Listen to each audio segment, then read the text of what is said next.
Welcome to Chemistry with Antimatter. Today, we will be talking about IUPAC nomenclature. Firstly, what is IUPAC nomenclature? Well, it is a universal system that teaches or shows a set of rules into naming compounds. So, IUPAC nomenclature basically just tells us how to name things, how to name chemical compounds based on their drawings, their structure, so on and so forth. Well, the term IUPAC is actually an acronym. It stands for International. This is going to take a while. So it stands for International Union of Pure and Applied Chemistry. That is what IUPAC stands for. It's like an organization of some sort, or as you can see, an international union. So nomenclature is just a word that talks about the system of naming. So that is what IUPAC nomenclature means. A system of naming that derived from IUPAC, the International Union. So let's start with hydrocarbons, because specifically we'll be talking about the nomenclature of hydrocarbons. So, what is a hydrocarbon? A hydrocarbon is a compound purely made or mainly made of hydrogen and carbon. Hydrocarbons. Pretty simple. Now, when it comes to hydrocarbons, there are classifications. There's more than one type. There's actually a lot, but we'll be focusing on three main types. But before we go to those types, let's list out a branch, like a family tree, except for hydrocarbons. So hydrocarbons can be two main types. They can be either aromatic or aliphatic, right here. Now, aromatics can be benzoids, or with a benzene ring, which are the drawings that look like this. They're like they look something like this. They look like this, and they have some of that. That's what with a benzene ring is. That's how the drawing of one looks like. While the aliphatic has two. They can be either unsaturated or they can be saturated. And these are the types the next few types are the ones that we will be talking about. First being alkanes, and then the other two being alkenes and alkynes. Now, what is the difference between alkane, an alkene, and an alkyne? Well, when it comes to drawing them, you could tell them apart based on their bonds. You see, an alkane only has one bond. For example, it only has one bond from one carbon to another carbon. An alkene has two bonds. So it's going to look like this. You'll see like an equal sign, almost. It looks like an equal sign. While alkynes have a triple bond. So it's more than just an equal sign. It's a proofreading uppercase mark, right? So this is how you can tell them apart. If you see a drawing of a compound, and if it only contains one bond, it's an alkane. If it contains two, it's an alkene, and if it contains three, it's an alkyne. Now, each of these have their own mathematical formula. Yes, math is involved in chemistry, because whether you like it or not, math is involved with almost everything. So, there is a formula for each of them. Alkane, I will put on top of it, its formula is this: Cn H2n plus 2. For alkene, it is simply CnH2n. And for alkynes, we have CnH2n minus 2. Now, this sounds a little weird to just have these formulas, so I will give an example to make it seem a bit easier. So, if we were to have example, Now, this sounds a little complicated without knowing the context, so I will write first a prefix translation. You see, when it comes to naming the compounds, there are prefixes that we must add to make the compound clearer. Like, for example, it's like when you say hexagon or octagon or nonagon, the prefix determines the sides, how many sides there are of a shape.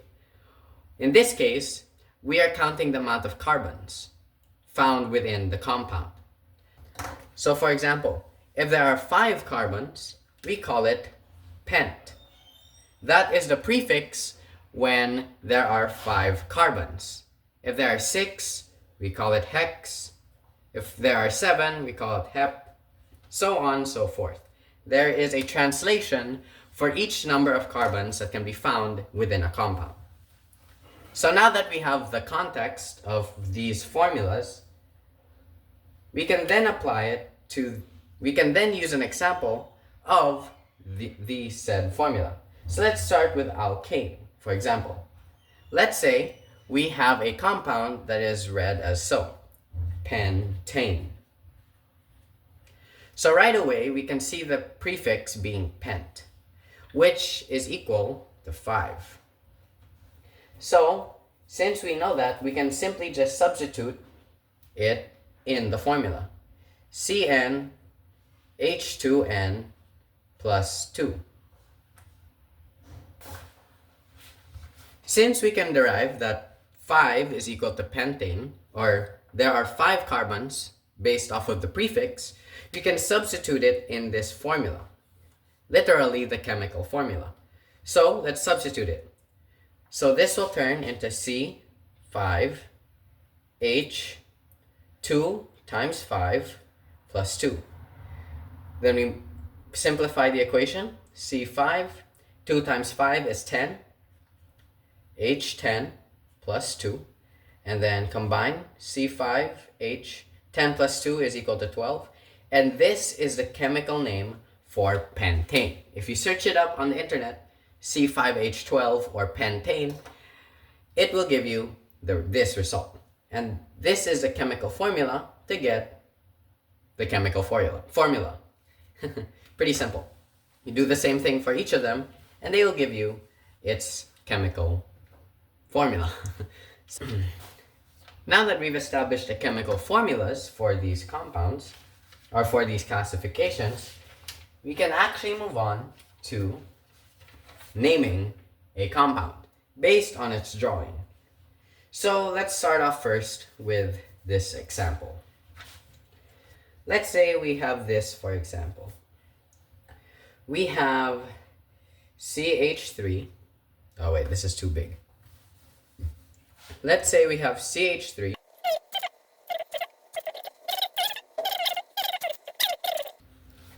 Now that we have our compound drawn, we can then try naming it. So first, we may see this and have no idea what to do. But thanks to the International Union of Pure and Applied Yada Yada, they have given us a set of rules to follow to be able to name this. And one of them is to first name or find the longest carbon chain. So if we look at this drawing, what has the longest continuous chain of carbons? I mean, as you can see, all of them has at least one carbon, CH3, CH2, but we need to find the longest chain. So let's start finding it. Let's say we have 1, 2, 3, 4, 5, and 6. Okay, great job. We just found our longest carbon chain. Now that we have found our longest carbon chain, we can then use a set of translations to determine its name. Now, there is a translation, just what we did with the chemical formula, pent being 5, hex being 6, so on and so forth. Now, with this specific example, we have 6 carbon chains. The prefix for 6 is hex. So that's great. We found the prefix. Now, to get the suffix, we now need to determine what classification of hydrocarbons this is. Remember, there are different classifications depending on how much bonds are there. As you can see, all of them only have a single bond, right? There's no equal sign and there's no uppercase proofreading mark. So you can tell that this is an alkane because it is only one bond. So we can add our suffix of ane. And just like that, we have our parent name or the family name. And you may think we are done. However, we are not. Notice that when we counted the longest chain, we have one compound that's left out, being CH3. This loner of a compound is called our branch or substituent. A substituent is, as you can see here, a compound that is not included in the parent chain. And we need to include this in the name. So, these compounds have a name. We first need to find their name. Or rather, we first need to find their position. Now, when it comes to counting the carbon chain, we need to prioritize the position of the substituent. We need to make sure its position is as low as possible. What does that mean? Well, you can see that the substituent is connected to the third carbon, at least in this order. You see, if we count the carbon chain from top to bottom, by the time we reach the third carbon, we already meet the substituent. But if we were to count from bottom to up, this would end up being the fourth, meaning that according to the rules of IUPAC nomenclature, we cannot do that. We need to make sure it is the lowest number possible. In this case, it's 3. So great. We got our first step into naming the substituent. So we can put 3 here. Now, we can put a dash, and we can then put in the name of the compound. So CH3 is the chemical name for, or the chemical formula for methane. So,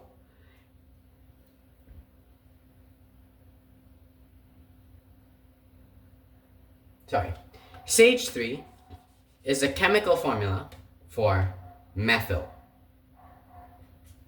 So, we simply just copy paste the name and put it right here, methyl. And just like that, we have found the name of this drawing, or this compound, being 3-methylhexane. See? Pretty simple. You just identify the longest chain, name it, identify the position of the substituent, name the substituent, combine, and boom. You already have the name of your compound. Next, let's have a harder example. What if it was an alkene? So, let's do it. We have here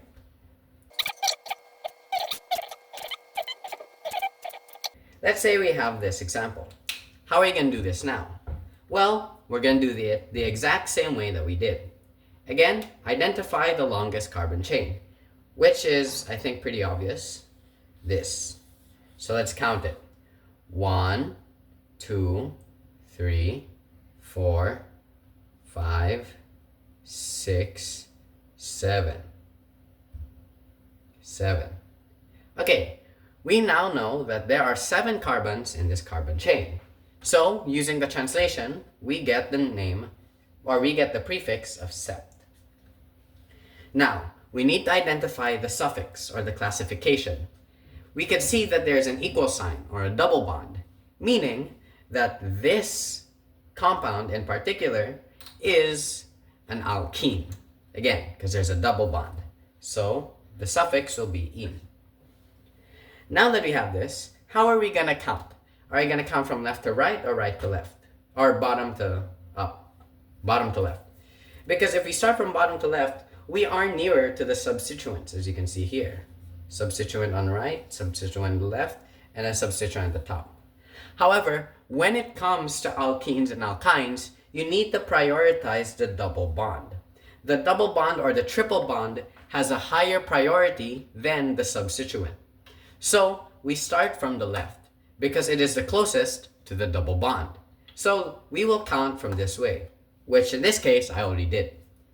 So since we have this, there is still one more thing that we need to do, which is to name the,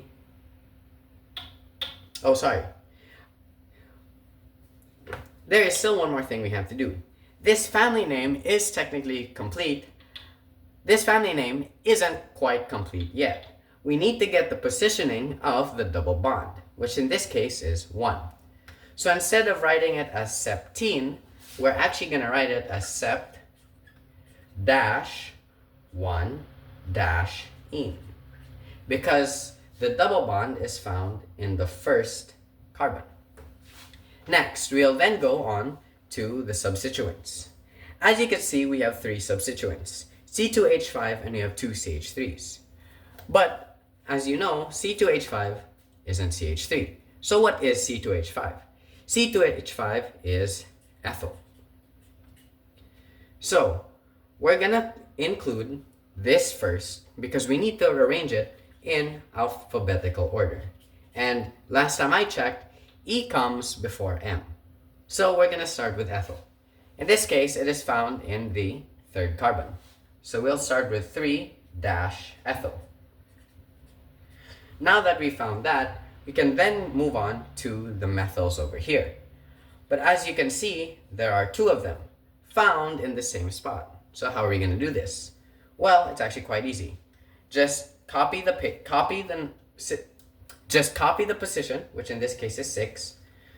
I will move this up so it's not that cramped. So just copy the position, which in this case is 6, and since there's 2 of them, we put 2. So 2 6s. And then dash, and instead of just putting methyl, since there's 2 of them, we add a prefix of di, as in di, as in di.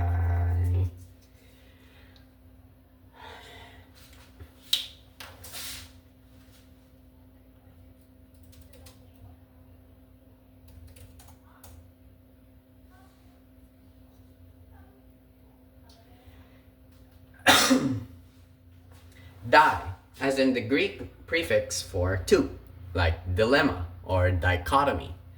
That is what di stands for. So we put 2, dimethyl. Oopsies. There you go.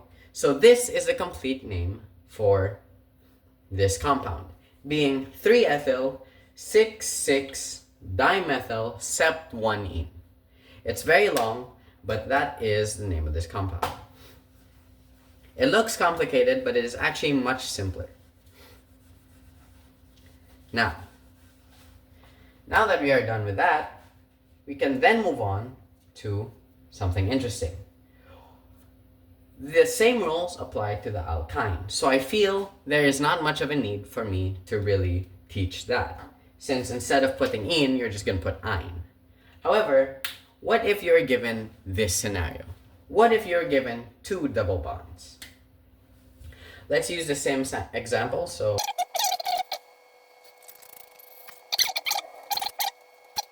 you could tell something's different. There are 2 double bonds. So how are we going to do this? Well, everything here is right, except for the family name, the sept 1-ene. If there is a scenario where there's 2 or more, you're going to change the prefix. I will write this at the bottom. You're going to change the prefix and add an A if there's 2 or more. And then you put the positions of the double bond, -1, and then another one, -2. And then when you have this, you're then going to use the same prefix we did with methyl. Di, tri, tetra, pent. This time, or rather, since there are two double bonds, we're going to put di in. Oh, sorry, this must be a comma. So, this is the name of this compound. 3-ethyl-6,6 septa-1,2-diene. That's a mouthful. But that is how you name these compounds. And it's again the same for alkyne. Now that we are done with naming, what if we draw? What a beautiful day to be good with computers. Hello, my name is ProEssence, and I have infiltrated this dirty trader's channel who has been spreading misinformation and doesn't know jack about chemistry. Now, where he left off, how to draw from the name. Well, let's take that same compound that trader was talking about.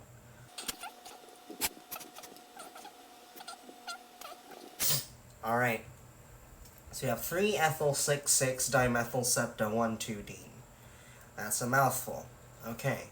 How do we go about drawing that? So, we have ethyl. Hi, Ethel. How are you? Hi! There needs to be 3 of you, so there's another Ethel. Hello!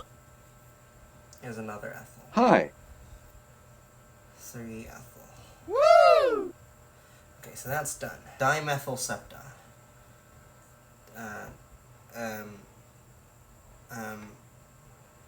Okay. So, this is,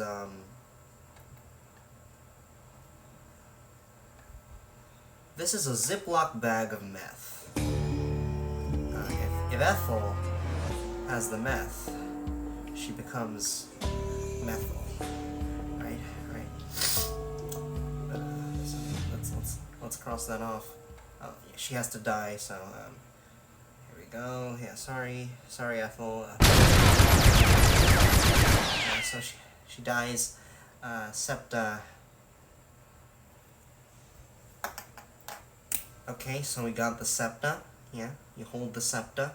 It usually comes with an orb. Okay, so that's the septa. And then 1,2-diene. Huh. So you have diene.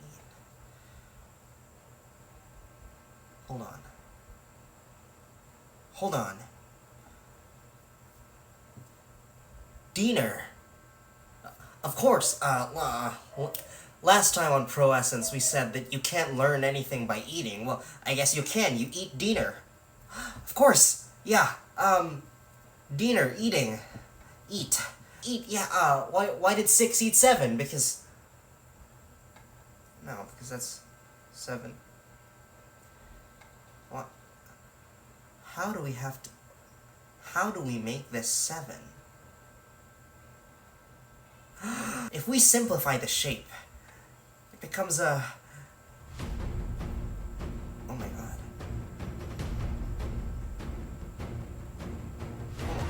Oh my god.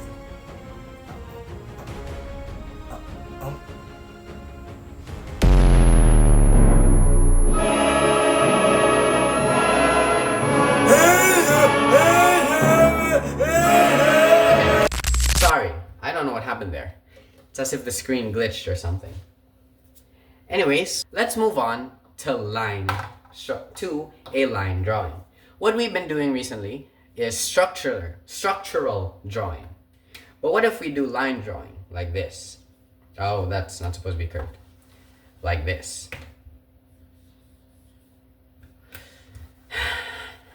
Like this. What do we do now? Well, this is actually pretty straightforward. We're gonna identify the number of points, and that will be our longest carbon chain. 1, 2, 3, 4, 5. Okay, so we know that the prefix is pent. There's no double bond, so there's no lines that look like this. They're all just singular lines, so we know that this is an alkane. Now, our substituent here is sticking out in the 3rd position. or the third carbon. Now, there's only one of them, and as you can see, it appears there's only one carbon because each point represents one carbon. So since there's one carbon, take note, if it's one carbon, it is methyl. If it's two, it's ethyl. If it's three, it's propyl, so on and so forth. So since there's one carbon, this is just methyl. And there you go. That's how you name this. 3-methylpentane. Again, pretty straightforward. If there's a double bond, it would look like this. If there's ethyl, there's just an extra line.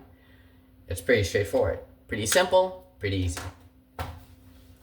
So, let's move on to drawing. Now, drawing a compound is a little contradictory to the IUPAC name. However, that doesn't matter. What matters is you draw it. Even if it differs than the name itself, it is fine.